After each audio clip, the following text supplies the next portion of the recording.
My name is Minna and I am single, a divorcee.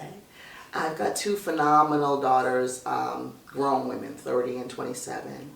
Hi, my name's Julie Rivera and I am married for 18 years to my husband DJ. We have two boys. Ben is 17 and Isaiah will be 14 on Tuesday. What did you dream motherhood would be like when you were a little girl, and what was it really like? Little girls, we have our dolls, and dolls are quiet, and you can stick them in the corner, and it's just wonderful. And we create this fantasy of like, oh, my baby doll is gonna just love me, and it's just gonna be wonderful. And honey, then you have a child, and it's a whole nother story. Kids are little selfish little things. They require 24/7, 365 work and investment, and no one tells you that. And it's a lot. It's one of the, I can tell you now it's very rewarding, but in the moment when I was raising my children, you realize that it's one of the biggest sacrifices that you'll ever make as a person, to be a mom, and it's one of those jobs where there's no real, you don't get kudos for it. There's no real reward. You don't see the reward until your kids are my kids' age. Grown, gone, they're looking back and they're saying, hey mom, now I understand and now I know. But in the middle, you don't really know what you're gonna get until after they're grown. Okay, so when I was growing up, I never really thought about motherhood, really.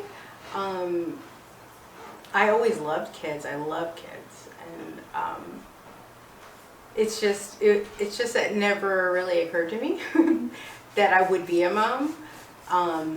But when I got married to my husband, I was like, wait a minute, I think I found the right person, and I knew that I wanted to have children with him specifically.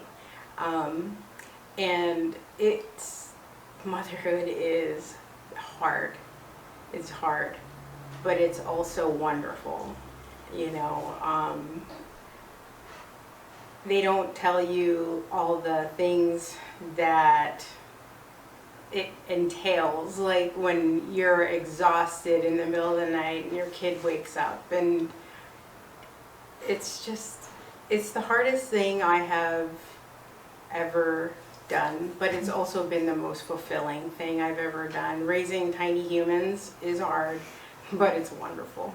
How did motherhood change you as a person? Oh my God, it made me so more giving. I had to become selfless.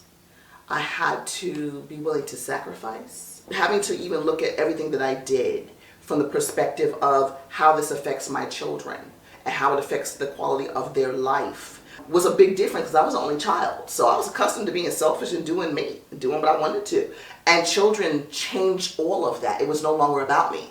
It was no longer about what I wanted, what was convenient for me, what was going to be in the children's best interest. And even if it meant I had to sacrifice to provide that kind of life, that's what it took.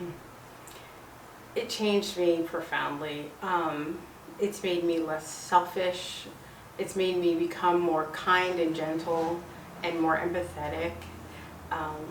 It also helped me become more forgiving of my mother, and what I perceived as slights when I was growing up kind of makes you understand, wait a minute, she was going through a lot.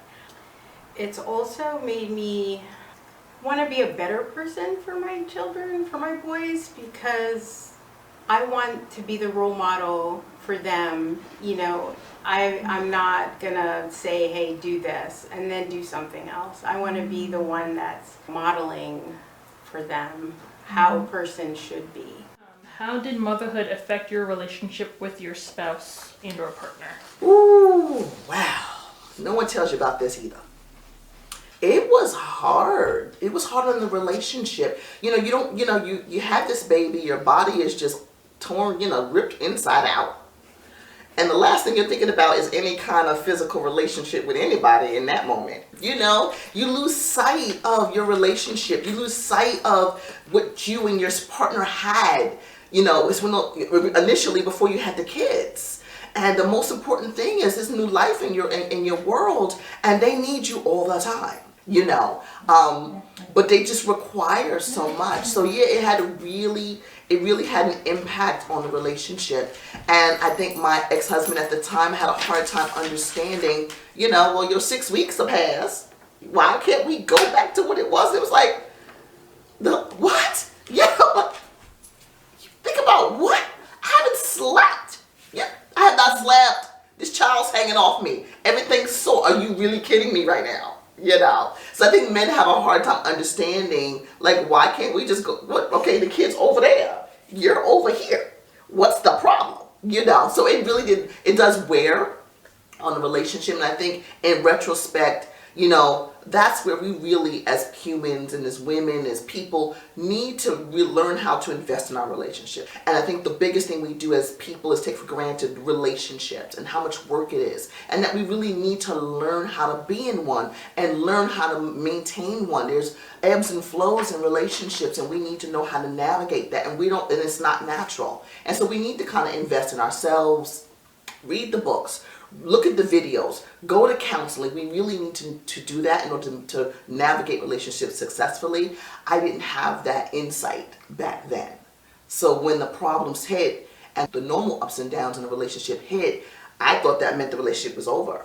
Not necessarily that I needed to learn some new skills in order to rekindle those sparks that you have in the beginning. Because you can do it, but you need skills. You need tools. And they don't come naturally. In the beginning, it was actually really tough because I breastfed and was constantly being touched by a baby, and it was hard on the relationship in that sense, the physical, and it was tough because my husband was very, he loves affection, and I was like, I'm sorry, the baby is the priority, like that.